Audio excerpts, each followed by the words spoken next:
Hey guys, and welcome to Praying with Charles. Today we're in South Texas sitting down with Mr. Scotty Smith of Cowboy Fellowship. If you're just joining us, we're a prayer ministry that takes you with us as we travel to the ends of the earth to witness the power of prayer firsthand. And today that's exactly what we're going to do. We're going to try to see what God's doing in South Texas. But first, the intro. Let's rope them and ride. Yeah.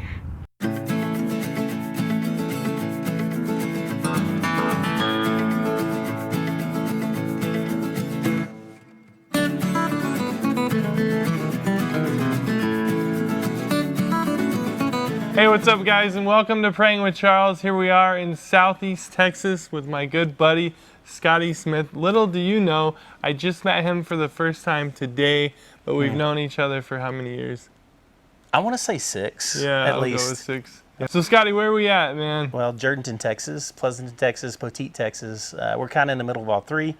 You're at Cowboy Fellowship Cowboy Fellowship. of Atascosa County. And so we're a main campus, and we have a satellite campus in Wilson County as well. Okay. So we're just getting to know the area, seeing the church. You can probably see a bit of it behind us where they worship and the sanctuary. Just incredible. So one of the things that, we're always trying to get at with Praying with Charles is understanding why people pray and why they come to Jesus, why they come to the Lord in prayer, and what is it that keeps you coming back, and if there's a scripture or just some kind of model that you go after, just we want to learn about how you pray.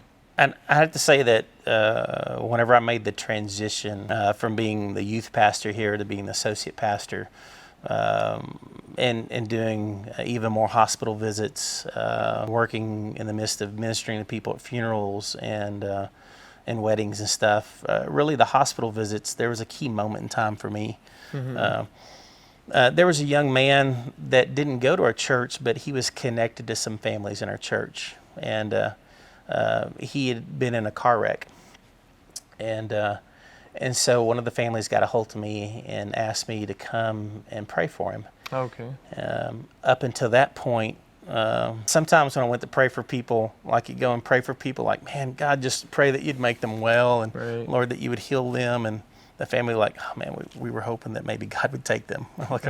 Or I'd go and pray like, oh God, they're like, Lord, just help them to go and don't let them suffer anymore. And the family's like, oh no, man, we wanted them to be saved. We didn't want them to die or pass away. And so I'd learned like really quickly, like, man, how do I approach this, what I do? And so what I learned in the midst of that early on was like, I just started asking people, oh, what do you want me to pray over your loved one? And so this was probably the first time and place that I really like firmly instituted, like, that's what I'm going to do. Okay. And so this young man had been driving home that evening, had fell asleep, had hit a concrete pylon, and he was in the hospital, and he was in ICU, and had gotten a phone call or gotten the message that day. One of the family members at church had let me know. And so that afternoon, went up to see him and the family. And so as I came to the family, some of the people from our church that were connected to him were there, of course. They'd asked me to come up, and then his family was there. And he was a 16-year-old kid. And so I just asked them, what do you want me to pray over him? Right. Which, most people are like, 16-year-old, come on, Captain Obvious. Like, pray that he would be healed, pray that everything would go well. But you still never know what, and I didn't know. And I wanted to be able to pray what people wanted me to pray over them. So as I talked to the family, of course, they're like, man, we want him to be able to play baseball again. We want him to be healed. We want him to be able to walk again. And I'm like, okay. And thankfully, one of the perks to being a pastor is they let you go to ICU when it's not visiting hours or whatever like that. When a family asks you to come and pray for their loved one, you're able to go and do those things. And a hospital allows you to do that. So I'd went up to his room, and I'd seen people on breathing machines before, but I'd never seen anybody on the breathing machine the way he was. The way he was breathing, it was like, it was almost like he was at a track meet. Yeah. And I'd never seen that before. I don't understand what was going on. I don't know if it was just something he was going through at the time, or if they had him breathing that way for a reason, if it was something they did in intervals. I just don't know. But it was pretty loud. And in my heart and in my mind, as I saw him, I'm like, man, God, like, he's in a coma. Like, he's just been in this terrible wreck. And, man, he's breathing that quickly and that fast. Man, in my heart, in my mind personally, I'm like, man, God, just let him come and be with you. Don't let him suffer. But God, I also know that that's not what the family asked me to pray. Okay. And so, God, I'm coming to do what the family asked me to do. Right. So I went up to him. I said, hey, buddy, how you doing? I talked to him. I said, hey, my name is Scotty Smith. I'm an associate pastor at Cowboy Fellowship. And I just want to let you know that your family is praying for you. And, man, we love you and we care about you. And they want you to fight. And so I'm here to pray that God would bring healing to you and that you would fight and come through that. And so that's what I'm going to do now. And then I just took a moment and I prayed over him. And I prayed what the family wanted to pray. They wanted me to pray that he would be healed. They wanted me to pray that that he would come out of the coma and that he would get back to a normal life again. As I'm walking out the door, the ICU, I'm still thinking in my head, God, I know I prayed what the family wanted me to pray, but man, in my heart, I'm like, God, he's just, I've never seen anybody in that position before. I've never seen anything like that before. So God, man, I do ask that you would just have mercy on him. You know, not that anything's impossible for you, but for me, seeing him in that state, God, I just pray you'd have mercy on him. And then because he wasn't directly linked to our church, and there was a lot of things going on in our church at that time, man, after I took some time to be with them, I went on to another family, and then before I know it, just ministering into our congregation that we have, man, a couple weeks go by. Next thing I know, it's like maybe 2 months go by. And I get a message from the family that hey, he's out of the coma. Okay. And so, man, that was just really cool. Yeah, no joke. It was awesome. And so, and then about, I think 6 or 7, I still have a little bit of contact with the family. And then roughly, I want to say somewhere from 7 to 8 months, like he had to go through this huge process. Like he had to learn how to talk again. He had to learn how to walk again. He had to learn how to spell, how to write. He had to learn everything all over again. I can't imagine really what the family had to do as far as going through the recovery process and that. But in the midst of that, I want to say this is anywhere from 6 to 9 months out. The mom sends me a message. Hey, man, do you have a minute? Can you call and can we talk? I'm like, yeah, sure. You know, I'll call you right now. I call her. She goes, hey, just want to let you know that he's been going through recovery. It's going to be going really well. Like he's learning to talk again. Like he's got some sentences now and stuff. I'm like, man, that is so awesome. You know, and she goes, are you sitting down? I'm like, I mean, I'm in my office. Yeah, sure. She goes, my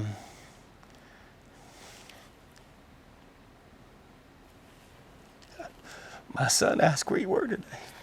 And I said, what? He goes, yeah. He says, where's Pastor Scotty at? Wow. And she's like, what are you talking about? She goes, Pastor Scotty came and he prayed for me at the hospital. And I just want him to know that I remember that. And so, man, that really just broke my heart, because in the midst of that, you know, when I prayed that in faith for that family, in my own heart, I was like, God, just have mercy on him, you know? And for me in that moment, that God just like, look, your job is to go and pray for what the people's heart and desire is, as long as those things honor me, you know? And it's not whether you believe it or not, but it's the work that I want to do, you know? And so, man, God moves in an incredible way, and that he hears our prayer, even though, I don't want to say the word unfaithfulness, but in the midst of my doubt, even though I was praying in faith for them, and even though I was having that conversation with God, he wanted to do that work. Amen. Yeah. And what doesn't make sense is I know that hundreds of thousands of people, like he was on all kinds of crazy prayer trains all over the USA. And I know that hundreds of people went to visit him, and family went to visit him, and all of those things. But then for 9 months later, when he starts to be able to talk, for him to come back and say, man, I just remember Scotty coming and praying over me. And then roughly about a year later, I got to meet him. And then, which was really cool, they brought him to church, and then I met him again a couple more months later.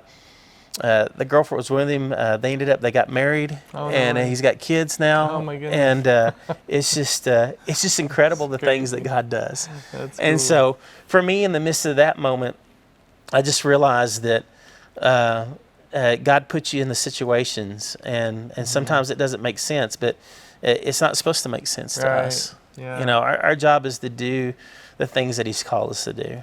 And in that moment, I realized just how really more powerful prayer was, and how that was my role. And so, man, now I look forward to asking people, hey, what can I pray for you about? Because I know that God is going to move in incredible ways. I love that, because I just did that in Portland, and it was this thing where I walked in and I had a friend who was sick, and you know, I always, as a pastor, you go in and you're just like, all right, I'm going to do this, this, this, and pray. And it's so crazy, because I did that same thing. I was just asked the wife, how should I pray? And she was taken aback. It kind of took her a few moments to gather her thoughts. She's like, I've never had anyone say that before. And so she's like, yeah, please pray for this. And she actually didn't, her specific prayer wasn't for healing. She said, we've already prayed that. God's heard our prayer.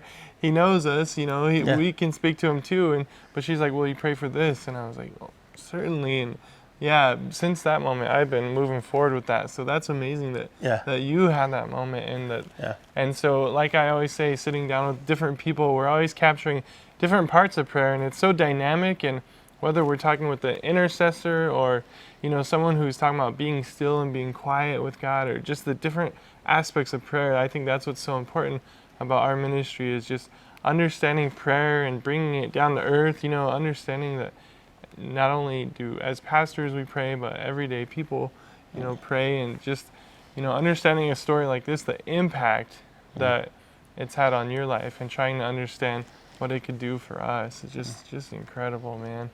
I love that. Man, so Scotty, something I love just being here and experiencing the atmosphere and talking with you over the years, building a relationship. Now I can see it in person, and just experiencing what I feel is the Holy Spirit just moving through this place. And now we're over here by the baptismal, and I just love the vibe that I'm gathering here, that, you know, the watering trough and the water pours down through that spigot, and I could just see the family environment, the warmth and the love, and just imagining someone getting baptized there, and just that new life that comes up through that. How exciting that would be. I know that you said tomorrow there's a couple. Yeah, in our second service, excited about that. How exciting, man. Yeah. And so thinking about new life and moving forward, you know, where are you headed next? What is something you're praying about, whether it's as a church or in your personal life or with your wife, you know, what's on your prayer mind, I'll say? Man, this past year, we just got back from a trip to India, and before that trip, I think recently God's been burdening my heart to actually entrust other people to pray for me. Okay. I mean, I know, like after the service, we're down here as a staff to pray for other people. Certainly. And I spent a lot of time throughout the week ministering to people, praying for them. Even with people, like if someone asks me to pray for something, I'm like, okay, so what do you want me to pray for you about?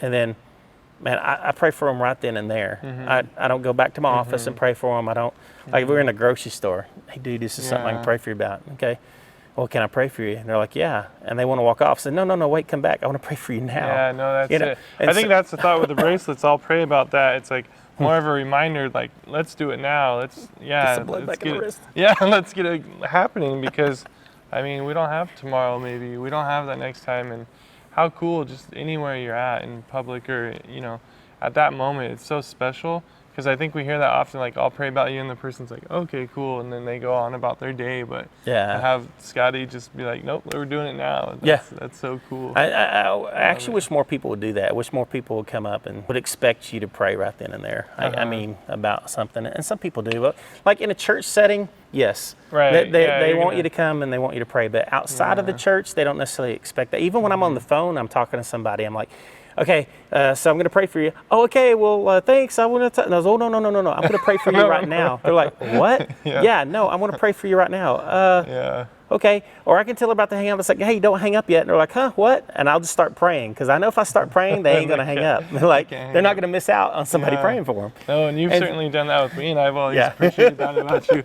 Man, always on the phone, it's like, I guarantee you got to leave that, no matter how long of a conversation we have, you got to leave that in time, because Scotty's going to pray for me. So I've always appreciated that.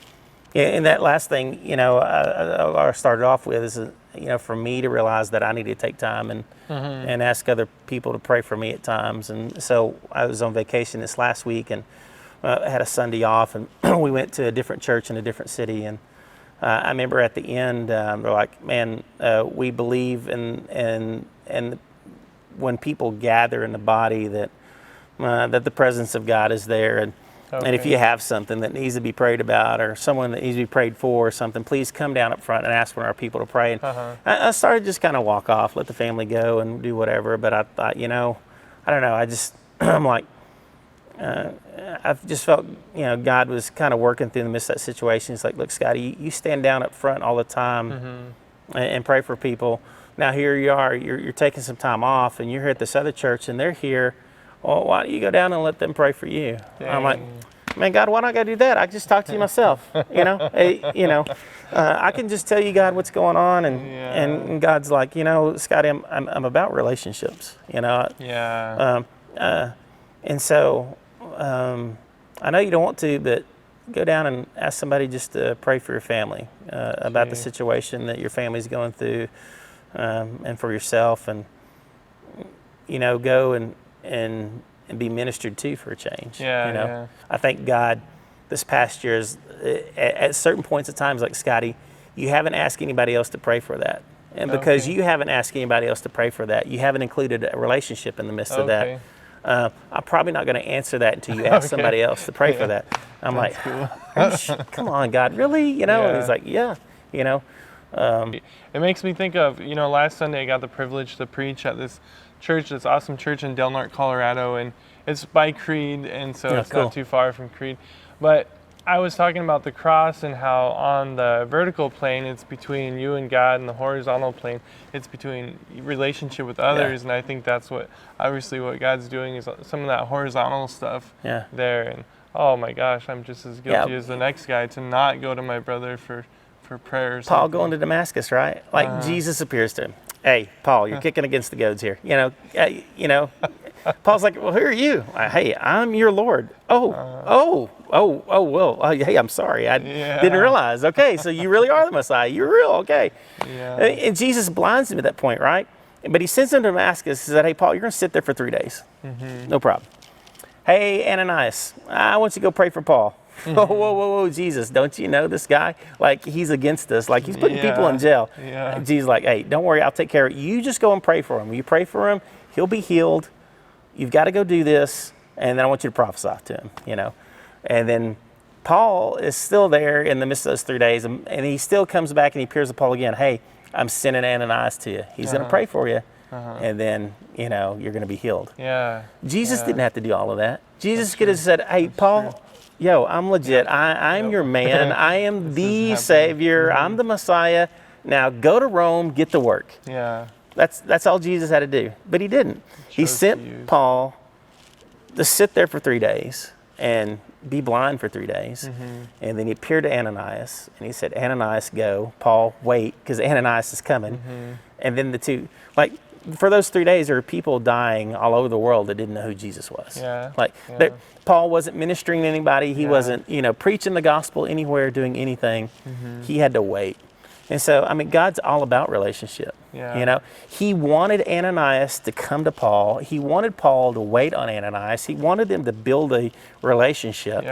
And then in the midst of that relationship, here comes Barnabas in the midst of that, and then Barnabas's relationship and the doors that had opened there, and then, and so I don't know. As much as we like to think about, a bunch of different things, God is just about relationships, and so He's purposeful with those things, so much so that He actually includes us Amen. You know, and he doesn't have to do that. Yeah. But he chooses to do that. Yeah. Man, Scotty, just thank you so much for having us and showing us around your church. And we've had such a wonderful time getting to see what God's doing here in South Texas. But if these guys are ever in your town at the right time or the right place, or if maybe a local is watching this now, how could they get a hold of you? Where are you guys located at? We're at 561 FM 3350 in Jourdanton, Texas. Probably the easiest way to find us is you can Google us, just Cowboy Fellowship at Atascosa County, or go to www.cowboyfellowship.org or even .com, either one, and look us up there. Find us on Facebook, or we do have an app in the Android and Apple world, and so just type in Cowboy Fellowship. It's a logo that'll probably just flash up here on the screen, and that way you know which app that you're clicking on. From there you can be able to check out Pastor Pete's sermons, our senior pastor, and see everything that's going on at our church, all the ropings and different rodeo events that we have, and the different outreaches and things that we do for our ministry here in our community, but also in the United States as well as the world. Amen. Because I really want to encourage you that, you know, work is being done here in South Texas, and, you know, just because you can't be here, the body, maybe it's the arm or the toe, you know, is reaching out to South Texas and moving here. And so just be encouraged that as you press into God wherever you're at, as you're ministering, as you're working in the Spirit and moving and seeing what God's doing in your life, just know that out in South Texas that these guys are taking care of business, that they're getting it done for the kingdom, that they're getting it done for Jesus. You know, you can't be here, but I came on your behalf kind of like a reporter, and I'm telling you that God is doing some awesome stuff here. And through Scotty and through Pastor Pete, and this fellowship has been able to impact the lives of this community in a mighty way, and they have big plans and big dreams, and even bigger than where we're at now. And so just be encouraged as he talks about the nations and the community here, that some awesome things are going on here. Yeah, we're just again fortunate that God chooses to work through us, and it's I know Pastor Pete would say the same thing. We're just we're fortunate that God chooses to work through people, and we're grateful for that. And so and while sometimes we realize that we're not really worthy of the work, yet he's given it to us. So man, hang on and do the best we can with what we have. Yeah. And just get after it and make a difference, you know. And just very fortunate to be part of a church that has been streamlined in a lot of different ways. And it was planted with the idea of not wanting to look like a church. Of course, you can't help but look like a church at some point, right? Because we're a church, but we just do a lot of things differently. And grateful to be a part of a work that does something like that. And So as we go towards the closing, Scotty, what's some last minute words of encouragement? These guys can lean in just a bit for a moment longer, and just what do you have for them? I know personally for me, I've got a lot of friendships within the military, a lot of friendships within the police, law enforcement area, and a lot of friends that are just strong at heart, you know, and those things kind of rile me up and really get me going and pushing me forward. And so one of my kind of mottos is fight hard and die well. And so I think of the mighty men that fought for David, you know, and so for me, I want to try to live my life that I fight with everything that I have, and that when God takes me home, that it's a good death, like I die well. Okay. You know, not like I'm not thinking like I'm going to go be a martyr today, but I guess what I'm trying to say is that every day that you fight hard, and that at the end of the day that God called you home, that you die well in that moment because you gave everything that you have. And so if I can challenge anybody to do anything, don't be afraid to take some time and just reach out and pray for somebody right then and there. Whether you call them on the phone, whether you, you know, next door neighbor, you just walk over to them and pray for them, or, you know, and one of the things that with the technology the way it is, man, I have a tendency, as bad as I spell and whatever, but to try and send text messages to friends when I'm thinking about them, and just kind of pray for them then in the midst of that moment. And so you can make a difference, whether you're sitting in your home and you're chair bound, or whether you're out roaming in the pasture or walking down the street. When God puts a name on your heart, he does that for a reason. And so take some time and reach out to that person. Send them a message. And maybe you don't know what to say. Maybe you don't even know what to pray. Man, the first place that you can start is, hey, I just want to remind you today that I love you and I care about you. And sometimes just those words changes the life of someone else dramatically. And so, man, don't be afraid to allow God to draw you into Himself, and don't be afraid to do the things that He beckons you to do, even though it may be a little bit scary or intimidating, or you may even be a little bit nervous. But man, live your life in such a way that you fight hard and that you die well. Amen. Hey guys, if you enjoy this content, please hit the like button, subscribe, hit the bell. That way you get all of our future videos. Guys, we love you. We appreciate you. And Scotty, man, thanks a lot for having us. We appreciate it. Awesome. We'll see you guys in the next video.